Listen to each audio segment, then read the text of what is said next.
다 같이 묵도하심으로 수요 예배를 함께 드리겠습니다.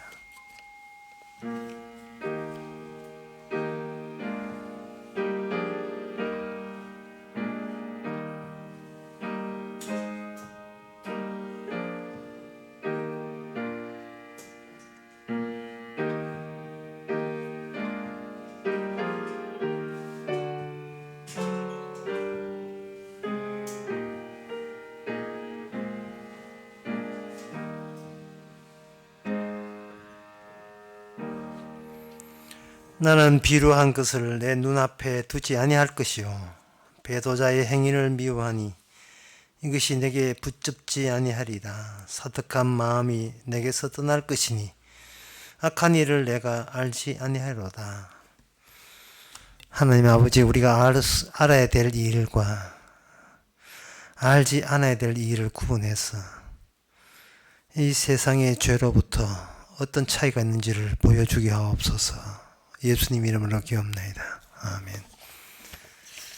찬송가 439장 합시다.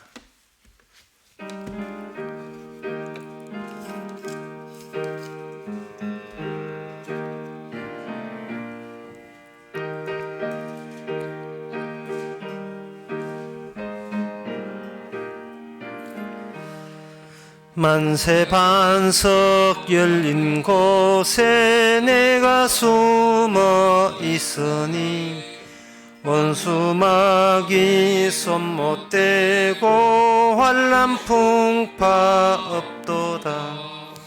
만세 반석 열린 곳에 내가 편히 쉬리니 나의 반석 구주 예수 나를 숨겨주소서.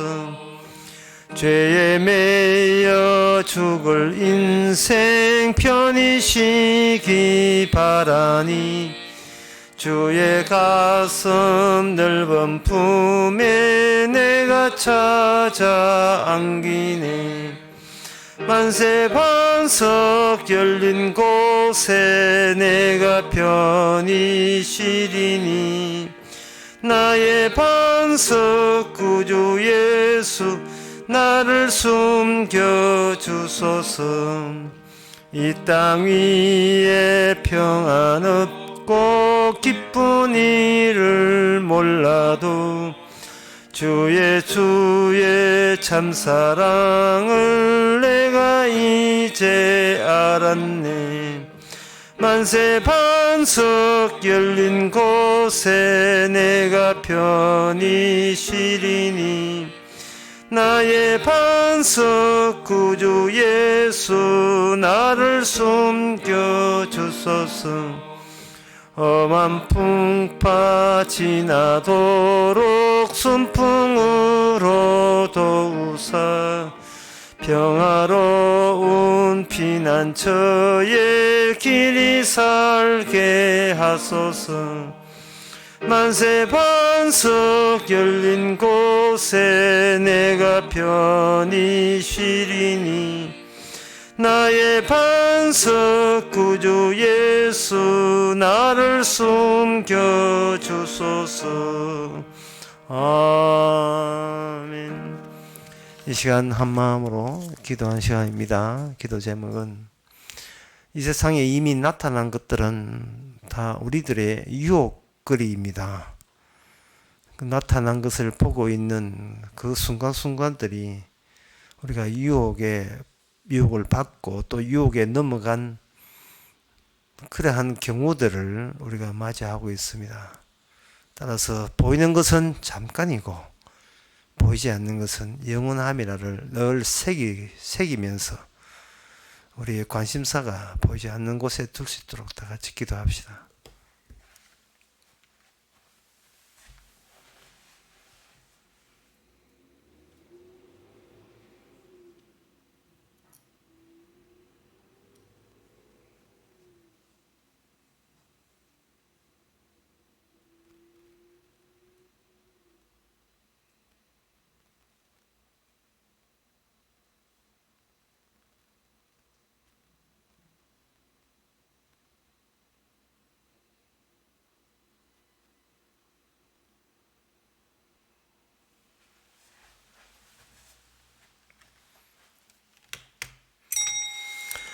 하나님 아버지, 보이지 않는 곳에 서서 보이는 곳을 바라왔던 예수님과 선지자와 사도들의 안목을 저희들도 같이 공유하게 하여 주시옵소서.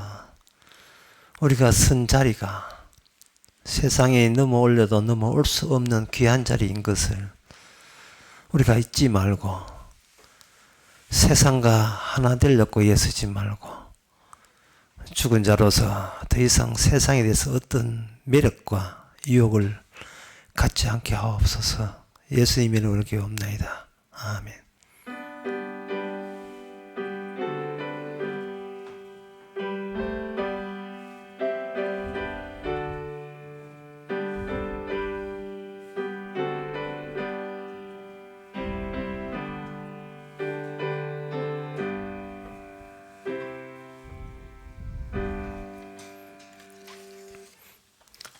하나님의 말씀 봅니다. 아모스 4장 4절에서 5절까지입니다.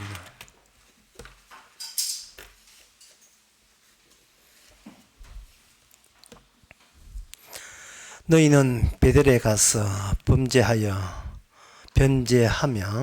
길갈에 가서 죄를 더하며 아침마다 너희 희생을 3일마다 너희 11조를 드리며 누룩 넣은 것을 불살라 수은제로 드리며 낙헌제를 소리내어 광포하려무나. 이스라엘 자손들아, 이것이 너희의 기뻐하는 바니라. 이는 주 여호와의 말씀이니라. 아멘.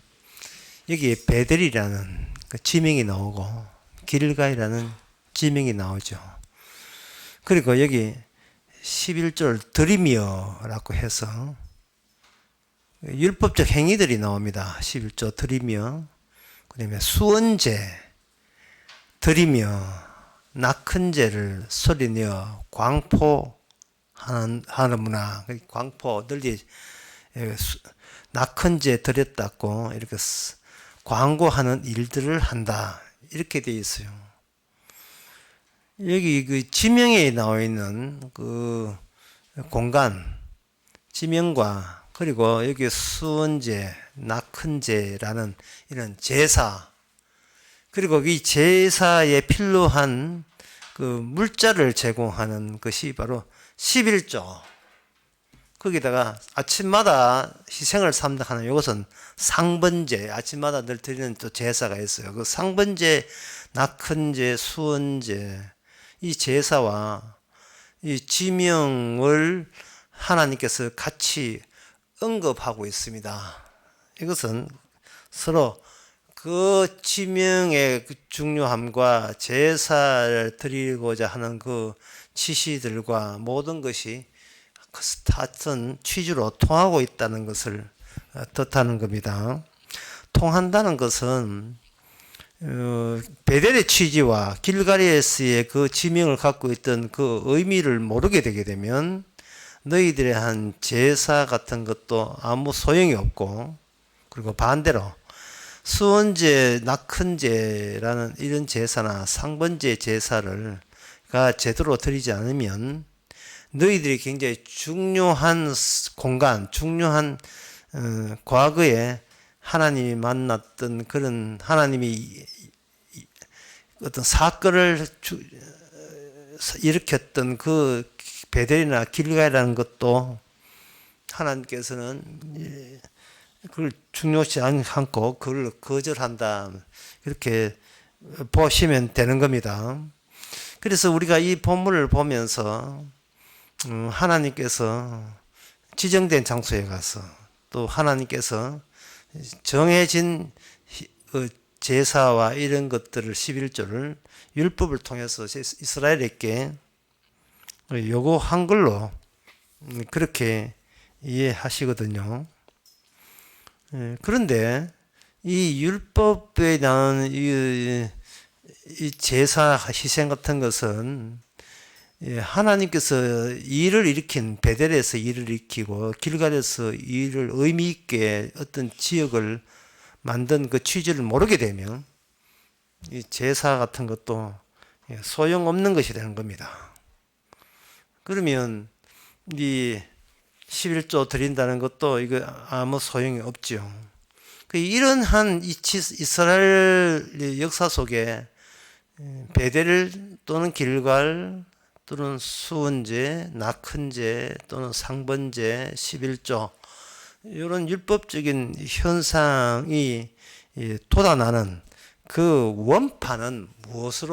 원판은 어떤 하나님의 뜻 때문에 이런 현상들이 일어나는가를 아시면 되는 거죠. 그것은 하나님과 그리고 인간들의 만남에 있어서 기본적인 것은 접근이 불가하다는 점을 하나님께서는 강조하고 있습니다. 하나님과 인간의 만남에서는 접근이 가능하지 않다는 겁니다. 출애굽기 19장 18절에서 19절에 보면 시내산에 연기가 자욱하니 여호와께서 불 가운데서 거기 강림하심이라. 그 연기가 옹기점 연기같이 떠오르고 온 산이 크게 진동하며 나팔 소리가 점점 크게 질 때에 그렇게 돼 있고 13절에 보면 손에 그의 됨도 없이 그런 자는 돌에 맞아 죽임을 당하거나 살에 세워 죽임을 당하리니 짐승이나 사람을 물은하고 살지 못하리라. 산을 이 하나님이 계시는 이 신의 산을 함부로 범하는 자는 접근하는 자는 쳐들어오는 자는 그 산 위에 올라오려고 하는 자들은 누구든지 짐승이라도 사람이라도 물은하고 살지 못한다. 사람이 살지 못한다. 사람이 근접할 수 없다. 접근할 수 없다. 이건 하나님께서 이게 밀어내는 거죠. 하나님과 인간은 만날 수가 없다는 것을 분명히 하고 있습니다. 이렇게 하나님께서 인간과 만나지 않겠다.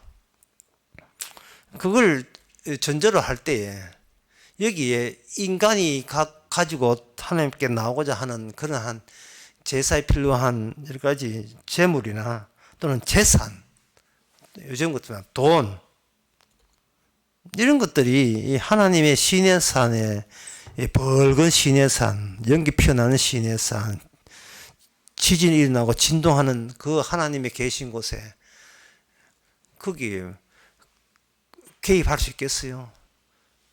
하나님 돈 가져왔습니다 하면 하나님 돈 받습니까? 하나님 재물 가져왔습니까 하면 하나님 재물 받습니까? 안 받지요.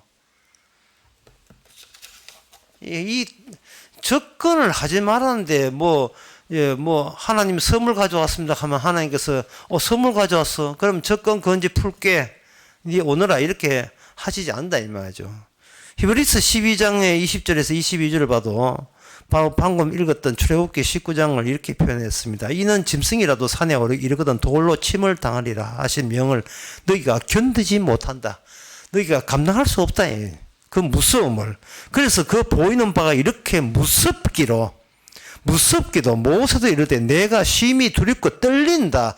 모세만은 특별히 초청받아서 시내산까지 올라갈 때 모세가 아주 신바람 나는 게 아니고 무섭고 떨린다는 거예요. 이 말은 뭐냐? 접근이 불가한 하나님을 지금 단독으로 혼자서 하나님과 접견하고 있는 거예요. 그게 얼마나 무섭겠습니까? 그런데 모세가 하나님 좋아하는 돈 가져가세요 가면 하나님 만나 줍니까? 특히 여기는 하나님의 불이 무서운 맹렬한 불이 있는 곳이에요. 연기가 피어나고 불이 있는 곳이다. 불이 있다 하는 것은 인간이 갖고 있던 이 세상의 지상에서 갖고 있던 모든 것들은 다 불에 태워져 버리고 소실되고 소멸되어야 된다는 것을 의미하는 겁니다. 그래서 우리가 성경을 보면서 오늘 본문이 이스라엘 보고 이야기하잖아요. 이스라엘이 뭐를 알고 있느냐 하면은 옛날에 이스라엘은 시내산의 경험을 겪었던 민족이에요. 시내산 경험은 하나님과 인간은 만날 수 없다. 그 체험을 한 민족입니다. 이스라엘입니다. 개인적으로 얼마나 성품이 곱다든지 양심적으로 산다든지 성실하고 이웃에게 착하게 사고 성격이 어질다. 그리고 많은 재산이 있어서 그 재산을 이웃에게 나누어 준다. 이런 것은 아무리 개인적으로 질적으로 우수한 인간이라 할지라도 오지 마, 내 만나러 오지 못해라는 그 원칙을 뛰어넘을 수가 없어요. 왜 그러냐 하면은 인품이 문제가 아니고 공간이 문제이기 때문에요. 우리가 인간이 갈 수 없는 그 공간에 하나님이 계시고 우리는 그 접근 금지당한 저 바깥쪽의 공간에 인간이 있거든요. 이거는 공간 문제고 환경 문제예요. 사람이 얼마나 착하면 주님 만나겠습니까? 라는 질문 같은 것은 성립이 되지 않습니다.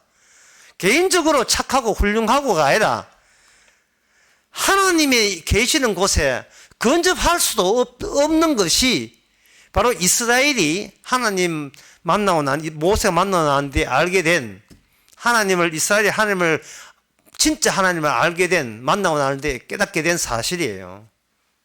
물론 지금 아모스는 다 잊어버렸지만 하나님을 만만하게 보지만 근본적으로 하나님은 인간과 만날 수 없다. 접근 금지, 접근 불가되어인 겁니다. 이거는 창세기 3장에 나오는 말씀처럼 두루두는 하얀금으로 불 가지고 인간의 모든 그 생명나무 가는 길을 하나님께서 차단시켜서 차단 못 오게 하셨습니다. 24절에 이 말은 뭐냐? 오지 마라 이 말이에요. 오지 마라. 너희 인간들은 너희들 동네에 살아야지 이곳에 하나님 곳에 오지 못한다. 이거 하나님의 기본적인 하나님의 뜻입니다. 오늘 본문에도 이런 주 여호와의 말씀이니라. 그 말씀 안에 하나님의 뜻이 들어있죠. 그렇다면 그 원래 이스라엘이 하나님은 인간이 갈 수 없는 곳에 계신다는 그 취지를 유일하게 경험한 것이 이스라엘이라면 여기에 베델, 길갈, 상번제, 11조, 수원제, 낙헌제 이 모든 지명과 제사가 담고 있는 취지도 똑같아요. 하나님은 한테라 갈 수가 없다. 하나님께서는 접근 금지한다는 취지를 이런 지명과 이 제사에 담은 겁니다. 그리고 이 지명은 원래 제사하는 곳이에요. 그래서 그 베델이나 길갈 좀 제사한 데거든요. 길갈은 최초로 유월절을 한 곳이고요. 할례 행한 곳이고, 베델은 우리들이 잘 아시 야곱이 하나님과 만났던 그 지점이고 나중에는 그게 성소가 되어서 정기적으로 제사를 드렸던 곳이에요. 그 제사를 드린다는 말은 하나님은 인간이 갈 수 없는 곳에 계신다. 개인적으로 인격이 얼마나 변화되고 회개하느냐 그거 아무 소용없어요. 그건 소용없는 짓이에요. 하나님은 하나님 계신 곳에 계시고 우리는 우리 곁에 계신데 인간이 하나님께 나아갈 수가 없다. 그 취지를 이 제사에 담고 있습니다. 그것이 오늘날 오늘날 신약에 오게 되면 이러한 제사 취지가 헌금에 담겨 있습니다. 사도행전 5장에 보면 아나리아 삽비라의 유명한 헌금해서 죽은 사람 나오죠. 부부가 한날 한시에 그렇게 죽었습니다. 헌금했는데 죽었어요. 그러면 헌금이 뭐냐? 제사의 제물이 뭐냐? 이렇게 할 때 그 제사의 원조, 헌금의 원조가 뭐냐? 이것은 하나님이 우리에게 주시고 우리가 그 헌금을 받는 처지에 있는 것. 이게 제사나 헌물이나 그 제물이나 헌금의 원조입니다. 원뜻이에요. 우리가 하나님께 드리는 것이 하나님이 우리에게 주시는 거예요. 왜? 우리는 드리고자 하도 만날 수가 없기 때문에. 하나님의 그 재물을 우리에게 준다는 것은 그 재물이라는 유일한 통로, 접견 지점을 일부러 하나님 쪽에서 만들어서 그 접견 지점 안에서만 하나님께서 너와 만나줄게 라는 취지가 이 제사에 담겨 있습니다. 그리고 헌금에 담겨 있고요. 이거는 하나님이 주신 겁니다 뜻이에요. 11조도 마찬가지고 아브라함이 그 11조 바칠 때도 이건 하나님이 주신 겁니다. 하나님의 전쟁에서 하나님이 알아서 승리해가지고 그 전리품을 하나님이 우리한테 아브라함에게 주셨습니다. 그 주셨다는 취지가 뭐냐? 그 10분의 1을 만물을 드리는 거예요.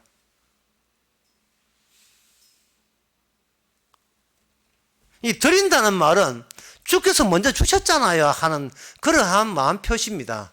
다 주님이 거잖아요.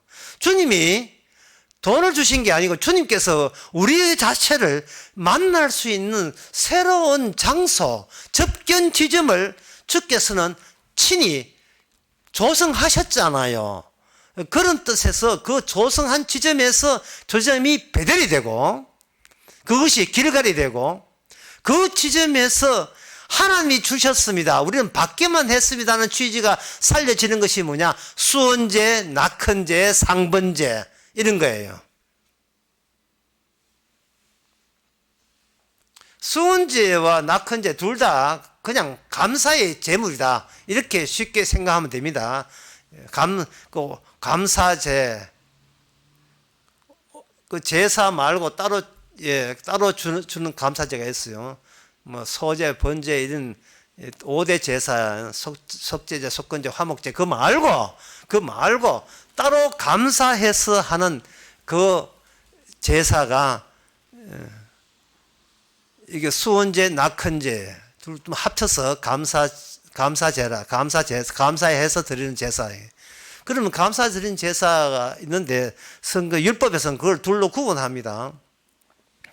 예상 밖에 이렇게 감사일이 있을 때를 수언제라 이렇게 이야기하고, 보편적인 고마운 것에 대해서 마음에 담았다가 내가 자신해서 내가 자원해서 하나님께 감사하고 싶어 할 때는 낙헌제라고 그렇게 이야기합니다.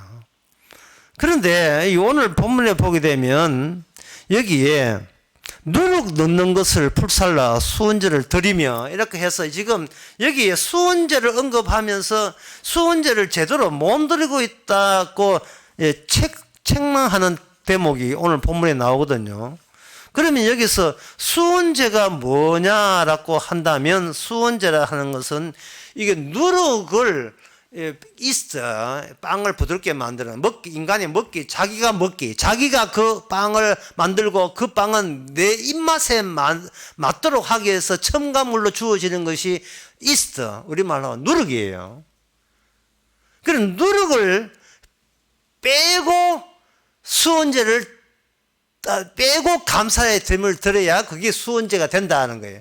그러면 그 대목이 율법에 어디 나오냐 하면은 율법 레위기 7장에 보면 여기에 만일 그것을 감사함으로 드리거든 기름 섞은 무교병과 기름 바른 무교 전병을 고운 가루와 기름에 섞어서 구운 과자를 그 감사 희생과 함께 드리고 라고 되어 있어요.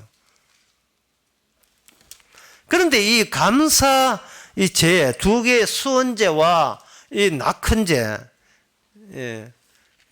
예상 밖에 일어났을 때 하나님이 요구하는 그 제사, 수언제, 그리고 자원해서 드리는 거, 일반적인 감사에 대해 자원해서 드리고자 하는 낙헌제, 이런 제사가 감사 제사로서 있지만 이 감사 제사가 어디와 연관을 돼야 되냐 하면은 화목제와 이렇게 거기에 화목제의 일부로서 거기에 포함이 되어 있어야 돼요. 화목제. 자, 포함이 안 되고 그냥 감사가 되면 이것은 어느 원칙에 원하냐 하면은 시내산 밑에서 하나님께서 접근 불가 너희들의 어떤 귀한 것들, 이 지상의 시공간에서 생산된 것, 시간과 공간에 생산된 어떤 것도 들고 와도 나는 이 땅에 있는 시공간 자체를 나는 인정하지 않기 때문에 거기서 생산한 어떤 것도 안 받는다는 하나님의 영토 분리, 영적 분리의 원칙에 어긋나거든요. 하나님이요, 제가 감사해서 고구마를 이렇게 하나님의 은혜로 고구마를 생산했으니까 고구마 가져왔습니다 하고 한다면 하나님께서 지진 그만하고, 화산에 그 불구덩이, 잠시만 스톱해. 지금 내 고구마 가져왔으니까, 고구마 갖다 주고 난 뒤에 우리가 다시 화산 패와서 고구마 구워 먹자. 이렇게 하시는 하나님이 아요. 우리가 뭐를 들고 왔든, 이미 하나님이 계시지 않는 영토에서 일어나는 어떤 산물은 주께서는 추잡고 더럽게 봐요. 하나님 쪽에서 아예 안 받아요. 받지를 않다니까. 헌금이고 재물이고 뭐고 아무도 11조고 뭐고 안 받아요. 예배도 안 받아요. 아무것도 찬양도 안 받고 예배도 안 받고 아무것도 안 받아요. 인간 자체도 물론 안 받고요. 시공간이 달라, 시간과 공간이 달라서 그래요. 하나님 계시는 곳에 적합한 시공간 공간일 경우에만 받지, 인간이 거주한 시간과 공간의 것은 일체 받지를 않습니다. 이 복음 안에는 주님의 시간과 공간이 들어있어요. 그래서 복음에 관심이 있다는 말은 뭔 뜻이냐 하면, 나에 대해서 관심이 없다는 뜻이에요. 나에 대해서 관심이 있으면서 복음에 관심이 있다는 말은, 이거는 성립 자체가 안 돼요. 주님 계신 영토, 주님이 함께 계심을 느끼면, 내가 여기 있으면 이거는 자연스레, 이거는 생각 안 나요. 내가 깡통을 차고 거지가 됐든 부도가 됐든 몸이 아프든 이런 건 생각이 안 난다고요. 내가 직업이 강도다, 세리다, 창기다, 이것도 생각이 안 나요.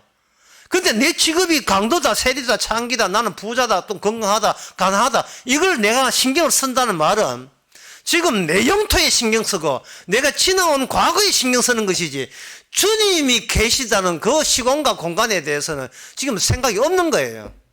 그래서 복음을 관심 있는 사람은 자기한테 관심이 없다는 말은 뭔 뜻이냐 하면, 진짜 내가 복음에 관심이 있느냐 하는 것은 내한테 관심이 줄어들고 없어지는 것을 통해서 우리가 알 수가 있어요. 복음을 어느 정도로까지 깊게 생각하느냐, 나에 대해서 아예 생각이 안 날 정도 복음에 대해서 관심 둘 때, 그때는 복음에 관심이 있다고 이야기하는 겁니다. 이게 그 세상적으로의 비유를 들면 이렇습니다.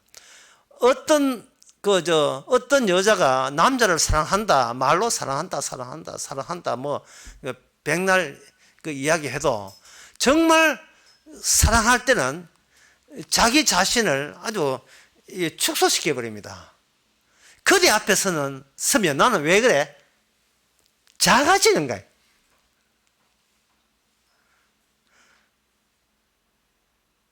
그대 앞에 서면 나는 있는 둥도 없는 둥 하다. 그게 사랑, 그게 세상적으로 비유하는 사랑입니다. 평소에 근엄함을 주 무기로 삼는 퇴직한 그 할아버지가 만약에 여기 허연 이렇게 수염을 뭐 이렇게 옛날처럼 이렇게 뾰족한 수염 말고 이렇게 특수의 너스레한 수염을 이렇게 면접도 안 해가 허연 수염이 있다면 이걸 이제 자랑해가지고 지가 뭐 시니어 뭐 모델을 됐냐 이렇게 수염 탁 길어가지고 광고 한번 나오겠다고 이렇게 한 거, 이거 누구도 손 못 대거든요. 그런데 만약에 손자가 있다. 손자가 너무 이쁘다. 너무 귀엽다. 그럴 때 손자가 이 수위를 만지면 주위 사람들이 큰일 났다. 저 손자 돌된 손자 올라 얻어맞아서 내 죽는 수 있다. 이렇게 생각했는데 손자가 수위를 맞춰도 웃기만 하고 상관없어요. 왜냐? 손자를 너무 사랑하니까. 어떤 할아버지가 자기는 말로는 손자를 사랑한다 하거든요. 근데 그 손자가 집에 놀러 왔는데 그 손자가 뭣도 모르고 할아버지 키우는 개를 건드려봤어. 개를 건드려가지고 걔한테 함부로 하니까 갑자기 그 할아버지가 손자 니 나가! 당장 너희 집 가! 그걸 보고 그 며느리가 충격받아가지고 다시는 이 시간쯤에 오는가 봐라. 다시는 시간쯤에 안 온다. 그 개 이름이 김행국이래. 개 이름 김행국이. 그 할아버지는 손자보다도 뭘 조종하나. 김행국이 지그지 가가지가 더 좋은 거예요. 하나님께서 자기 백성을 어떻게 재편성하고 재생성하느냐 하면은 하나님 쪽에서 만나러 오셨습니다로 가득 차 있을 때 내가 하나님께 드린 거 말고 하나님이 저한테 새로운 백성 만들기 위해서 제공된 것, 그 제공된 것을 따라서 가야만 하나님과 그 두렵고 무섭고 떨리는 마음이지만 하나님과 유일하게 접근이 가능하고 만남이 가능하다는 사실을 알 때 그때만 그들이 참된 이스라엘, 참된 하나님의 백성이 되는 겁니다. 하나님이 주셨잖아요. 목숨, 생명, 옷, 모든 현재 내 신체까지 밤에도 뛰는 이 심장까지 모든 것은 주께서 그냥 주셨잖아요. 그 고백을 하는 거예요. 예수님께서 베드로에 만나가지고 주님 묻지요. 베드로야 네가 나를 사랑하느냐 할 때 베드로 하는 말이에요. 주께서 사랑 주셨잖아요. 주신 분이 알잖아요. 주신 분이. 제가 주제넘게 주님을 사랑한다는 말을 못한다는 것은 주님이 먼저 아시잖아요. 세 번이야 배반했시 어디 입이 10개라도 할 말이 없죠. 제가 주님을 사랑한다는 것은 이거는 말이지 이거는 말씀이 아닙니다. 이거는 그냥 내 쪽에서 하는 헛된 말입니다. 어떻게 이 말이 인간 세계에서 통용되는 이 말이 어떻게 주님이 계시는 그 세계 속에 통하겠습니까? 말씀이 오셔야 그 말씀이 여전히 살아있어야 그 말씀과 더불어서 하늘나라에 같이 있을 수 있습니다. 그런 취지로 이야기하는 거죠.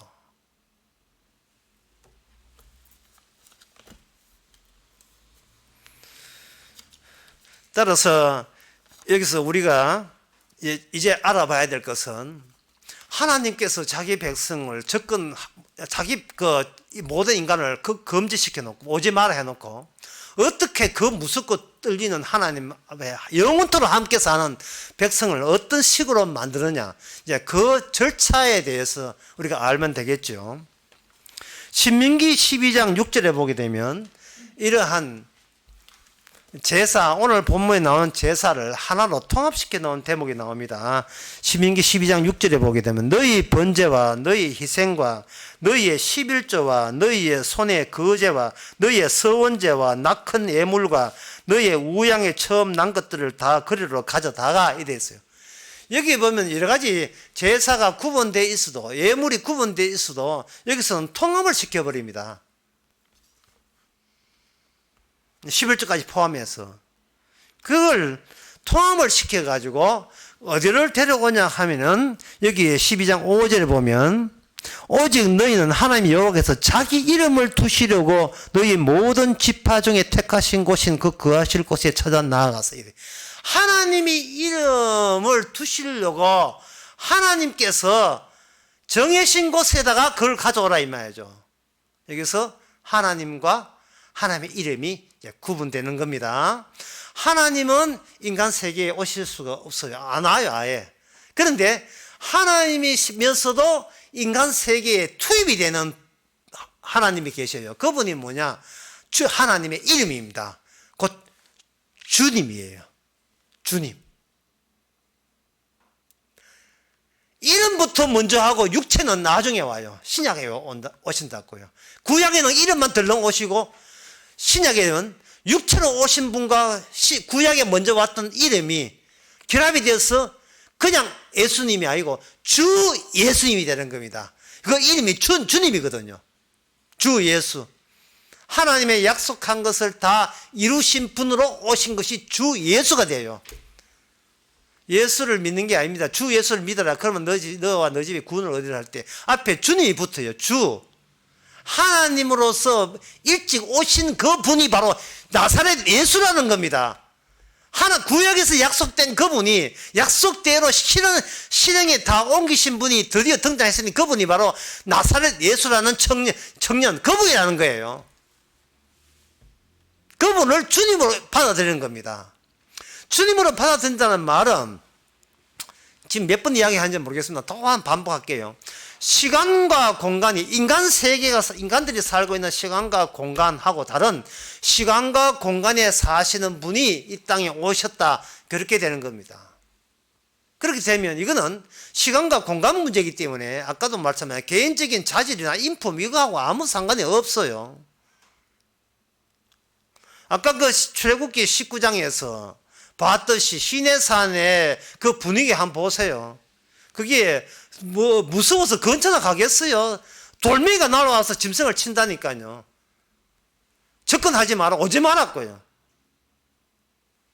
그 오지 마라가 그대로 나중에 그 시내산에서 받았던 그 율법이 산 위에서 산 밑으로 이동이 되게 되면 그 이동된 그 지점이 곧 시내산 꼭대기의 지점에 일어난 현상을 거기서 영원토록 유지하면서 반복하고 되풀이하고 이스라엘 백성과 동행하게 돼 있어요.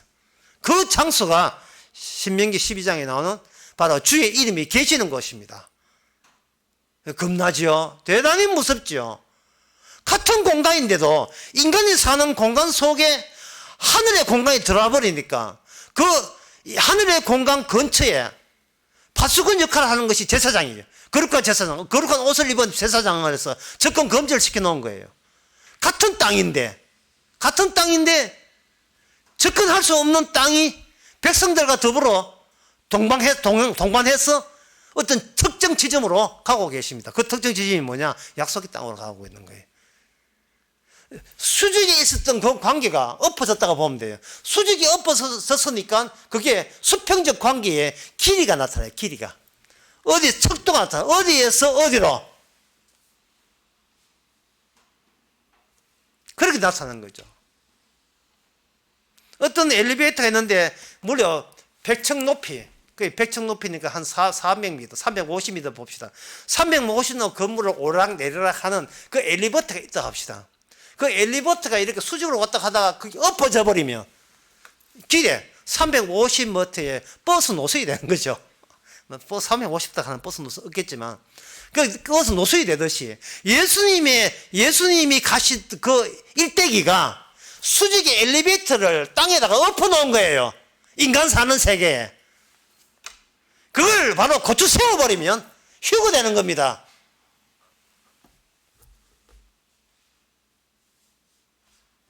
그래서 스님께서 어떻게 땅의 일도 모르면서 어떻게 하늘의 일을 아느냐. 하늘에 있는 것이 땅에 와버렸다는 사실을 네가 인정하느냐 이 말이죠.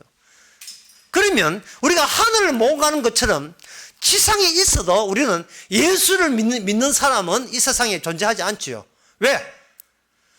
시내산을 갈 수 있는 인간이 없기 때문에. 마찬가지로 같은 옆 동네에 살아도 같이 살아도 매일같이 예수님을 만나도 예수님이 누군지를 인간은 모르게 되어 있는 것이 당연하지요.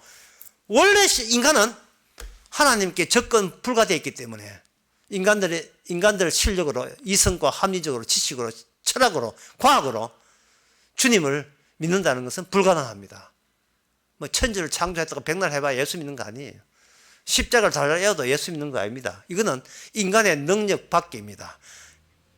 하나님 쪽에서 밀어내기 때문에 인간 네가 믿을 수 없다. 너는 믿지 않아야 돼요. 기존에 너에게 관심이 있는 한 네가 너에게 관심을 두고 너가 너를 살리는 식으로 산다고 한다면 그것은 예수 믿는 것이 아니다. 분명히 언급되는 겁니다.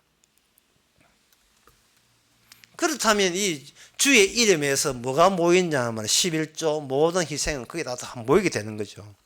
자, 그렇게 모이게 되게 되면 그 모이게 된다는 말이 뭐 뜻이냐? 제가 아까 낙헌제와 그리고 수원제는 5대 제사 가운데 화목제의 일환으로 이루어진다고 이야기했죠. 그러면 화목제에 대해서 레기 3장 그 5절에 보면 아론의 자손은 그것을 단 윗불에 있는 나무의 번제물 위에 살을지니 이는 화제라. 불로 태우는 제사다. 이게 화목제예요. 화목제에서 불로 태운다는 말은 뭐냐 하면 인간이 갖고 있던 모든 그 감사를 드렸던 뭐든지 하나님께서 인간의 접견 지점에서는 그게 홀라당 불로 다 태워지는 거예요. 그게 불로 태워진다는 말은 창세기 3장 24절에 두루두른 화연금이 바로 여기에 있다는 것을 의미하고, 인간은 인간의 어떤 착함과 순수함과 진실됨도 하나님의 심판의 불을 통과할 수 있는 인간은 이 세상에 아무도 없는 거예요. 화목제물. 결국 화목제물이라 하는 것은 네가 감사의 제물을 드려가지고 오면서 그 제물 안에 나를 어떻게 넣느냐 하면, 감사 제물을 갖고 온 참 착하고 대견한 사람이다 하고 이렇게 자기를 계속 살아있는 존재로 감사 제물과 결합되는 게 아니고, 감사 제물로 갖고 오는 것이 불로 태워질 때 거기에 뛰어들어야 돼요.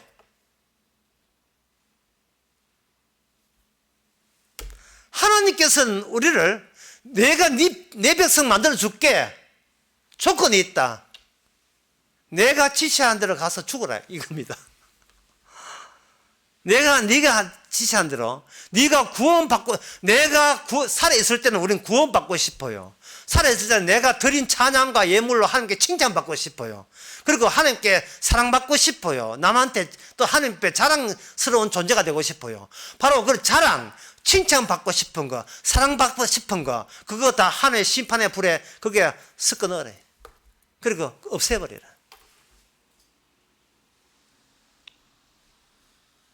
그런 생각이 유지되게 되면 결코 너는 불에 들어갈 자격조차 안 돼요. 하나님의 심판의 불에 들어갈 자격조차 안 됩니다. 마지막 때 그건 지옥불에 들어가야 될 거죠.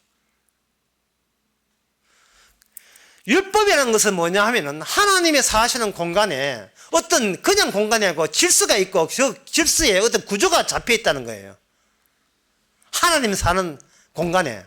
그게 시내산 꼭대기 위에 모세가 율법을 받았다는 말은 그 하나님 세계가 어떤 질서 정연한 어떤 구조가 되어 있었고, 그 구조가 율법을 들고 온 모세에 따라서 지상까지 이렇게 펼쳐진 겁니다.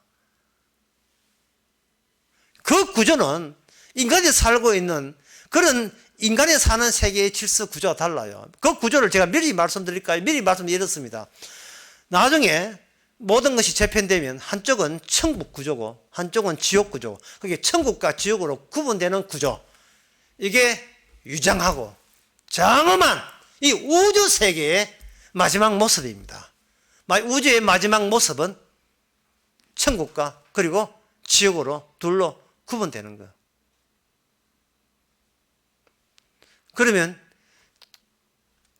지옥은 바로 하나님의 불에 의해서, 심판에 의해서 다 계속해서 영원토록 심판받는 것, 지옥, 불. 그러면 천국은 그 불 자체가 소실되었는데, 될 때 그냥 소실된 게 아니고 율법과 결합되어서 소실되기 때문에 수원 제물과 낙헌 제물과 화목 제물과 더불어 소실된 거예요. 그러면 그 율법과 더불어 소실했다. 그 율법의 주인공이 누구냐? 나중 인물이에요. 그 예수님입니다. 예수님과 더불어 죽은 자만이 예수님과 더불어 살 수 있다는 그 내용이 율법 안에 들어있었던 거예요.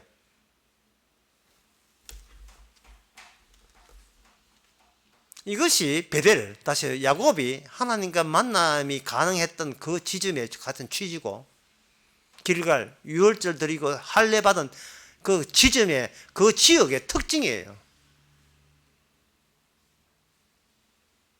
지금 오늘 아모스에서 지적하는 것은 율법은 우리를 죽이는 거예요. 저주하게 하는 겁니다. 그런데 이 사람들은 길갈과 베델과 전부 다 뭐냐, 이방 민족의 제사를 그대로 도입하는 거예요. 이방 민족의 제사는 뭐냐 하면은 안 죽고 이대로 잘될, 행복하고 영원히 잘 되는 그런 수가 없을까를 계산하는 거. 심판받지 않고 심판에 비켜갈 수 있는 어떤 방법이 없는가. 그게 그런 이방 민족의 신을 그냥 이스라엘이 그대로 도입한 거예요. 요령을 부르는 겁니다. 심판 안 받고 천당 가는 방법 없습니까? 요령 부르는 거예요. 하나님의 방법은 뭐냐? 네가 이 땅에 갖고 있던 모든 시공간에서 누리고 있던 그 모든 것, 그 모든 재산과 돈과 재물 모든 것은 하늘나라에서 안 받는다는 것을 네가 율법과 더불어서 증명하라 이네. 네 몸부터 받지를 않아요. 받지를 않는다면 불에 태워진다는 것에 네가 인정하라 이 말이죠. 우리가 가진 모든 것들을, 우리가 가진 모든 것들은 하나의 불에 태워진다는 이 화목제물의 원칙에 의해서 수은제고 낙헌제고 전부 다 어떤 명분으로 가져오라 해도 그것은 전부 다 11조도 마찬가지고 불 속에서 사라집니다. 사라지고 거기 사라지면서 겸하여 등장한 것이 율법의 완성이 그 불 속에서 이게 살아나죠. 그렇게 제사할 때 그 주님의 이름이 장소가 그 제사 장소가 되고 그것이 반석이 되는 겁니다. 신명기 32장 15절에 보면 이런 말씀이 있습니다. 15절에 보면 그러한데 여수는 이스라엘이 살찌며 발로 찼도다. 너가 살찌고 부대가 윤택하며 자기를 지으신 하나님을 버리며 자기를 구원하신 반석을 격렬히 여겼다. 반석은 바로 제사지는 야곱과 아브라함과 이삭과 야곱이 제사지는 그 반석이죠. 그 반석이 제사지는 곳, 그거 제단이죠. 그것을 그들은 가볍게 만만하게 우습게 여긴 겁니다. 자기가 죽어야 될 자리를 자기는 안 죽고 거기서 관람하고 있고 관광하고 있는 거예요. 자, 사진 찍자. 사진 찍. 여기 십자가 예수님 죽으신 사진 찍어라. 이런 식으로 멀쩡하게 살아있어 자기가. 아까 했잖아요. 복음을 안다는 것은 자기의 관심이 없다는 게 복음을 아는 건데, 자기한테 관심이 있다는 것은 결국은 뭐냐? 복음을 격렬히 여기는 거예요. 만만하게 보는 거예요. 18절에 보면 이런 말씀 나옵니다. 17절에 그들이 하나님께 제사하지 않고 마귀에 제사하였으니, 여기서 마귀에게 제사하는 것과 하나님의 제사하는 차이점이 뭐냐 하면은, 나를 살리는 제사는 묻지도 하지 않고 그건 마귀가 시킨 제사예요. 예배고 찬양이 됐든 기도가 됐든 헌금이 됐든 교회가 됐든 오전 예배가 됐든 오후 예배 관계없이 그 마귀에게 드리는 제사가 자기를 살리는 제사예요. 주님 주시는 것으로 살아야 되는데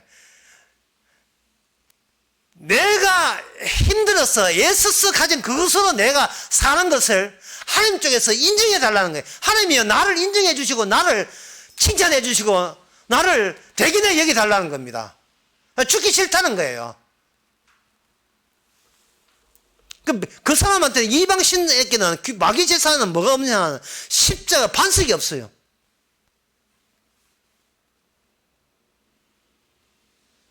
십자가에다가 이렇게 스마트폰 찍어서 결제하지 말고 스마트폰 자체를 십자가를 붕덩 집어 던져버려야 돼요. 십자가 보고 내가 살겠다는 그런 꼼수 세지 말고 십자가 앞에서 나를 없어진다. 나는 없어진다고 생각해야 돼요. 그걸 가지고 뭐냐 하면은 이에 대해서 18절에 보면 너를 낳은 반석이에요. 너를 낳은 반석. 너를 새롭게 생산하는 반석. 그렇게 나를 낳게 되면 거기서 우리가 볼 수 있는 것은 나 구원받았다를 보는 게 아니고 천국과 지옥이 어떻게 형성되는가가 보이죠. 이거는 숨겨진 우주의 질서, 하나님의 창조의 질서가 마감이 되는 그 모습을 우리가 볼 수 있어요. 내가 어떻게 훌륭하냐 착하자가 아니라 이 하나님 예수님이 만드는 새로운 시공간은 천국과 질서라는 그 천국과 지옥이라는 그 질서 구조, 그게 등장하죠. 제가 자꾸 그 구조 질서 이야기하는 것은 그 가운데 아무것도 아닌 나를 생각하지 말라는 거예요. 어떤 환경을 생각해야 되지. 나 어때요? 라고 묻지 말고 이게 주님이 주신 환경입니까? 환경, 거대한 장엄한 환경 속에 우리는 노예임으로 말미암아 그것이 천국이고 되는 것이고, 지옥 간 사람은 개인적으로 착했다 안 착했다, 예수는 안 믿어도 복음은 몰라도 얼마나 성품이 고운지 그런 거 짜지 말고 그가 놓여 있는 환경이 어떤 환경이냐? 하나님의 불심판을 통과하지 못한 환경이죠. 통과 못한 환경입니다. 그 반석에서 누굴 낳았다? 자기 백성을 낳는 거예요. 그 반석에서 누가 있느냐? 주의 이름이 있어요. 주의 이름이 자기 백성을 새롭게 만드시는 겁니다. 그래서 신약에 오게 되면 사도행전 5장에 봐서 그 헌금할 때 네가 헌금을 네 돈 가지고 하는 게 아니고 주님이 주셨다는 말은 너 자체가, 헌금하는 너 자체가 주님의 생산품이냐 아니면 주님이 생산품이 아니냐를 네가 헌금을 통해서 네가 스스로 보여봐라 말이죠. 그런데 그 아나니아 삽배는 속였죠. 속이니까 베드로가 한 말이, 이거는 나를 속임이 아니고, 나 같은 인간을 속임이 아니고 성령을 속입니다. 사탄에 속해서 사탄 말을 듣고 악마 말을 듣고 이 땅에 교회에 있던 성령을 속입니다. 이 환경에 안 맞는 사람이다 이 말입니다. 이제 말씀을 맺고자 합니다. 여기 오늘 본문에 나오는 길갈, 그리고 베델, 낙헌제, 수헌제, 상번제, 아침마다 양 드리고 저녁마다 양 드리는 상번제, 모든 것은 결국 뭐냐 하면은 하나님 쪽에서 먼저 이런 것을, 이런 바구니를, 율법이란 바구니를 우리에게 주셔가지고 그러면 같이 죽자, 매일 죽고 매일 살자 라는 이 일을 벌리신 거예요. 지금은 우리 몸이, 고린도후서 6장에 보면 우리 몸이 하나님의 그 숨겨진 질서가 발휘되는 성전입니다. 고린도후서 6장 16절에 보면 어떻게 그리스도와 베리알이 어떻게 조화되며 믿는 자와 믿지 않는 자가 어떻게 상관하며 하나님의 성전과 우상이 어찌 일치가 되리요. 우리는 살아계신 하나님의 성전이라. 하나님이 되고 너희는 저의 백성이 되리라. 그렇게 되어 있어요. 그러니까 우리가 움직이는 하나님의 접견 장소, 성령이 있는 곳이 바로 하나님의 접견 장소니까 우리는 어디 가더라도 하나님이 만나는 장소, 거기서 하나님이 주시는 선물을 여러분 늘 흡족하게 감사하시기 바랍니다. 그리고 이 몸을 날마다 드림으로써 주님께서 주시는 그 헌물에 죽음으로써, 소실됨으로써 참여하시기 바랍니다. 기도하겠습니다. 하나님 아버지, 주의 이름 앞에 나의 이름이 늘 없어지기를 원합니다. 내 것 챙기는 순간 사랑받고 싶고 칭찬받고 싶고 나는 내 것을 지키고 싶고 하는 이런 하나님께서 습관 불가할 수밖에 없는 요소가 마구마구 튀어나오니 주여 저희들을 하여금 십자가 앞에서 십자가의 능력으로만 산다는 것을 깨닫게 하옵소서. 예수님의 이름으로 기도합니다. 아멘. 찬송가 307장 합시다.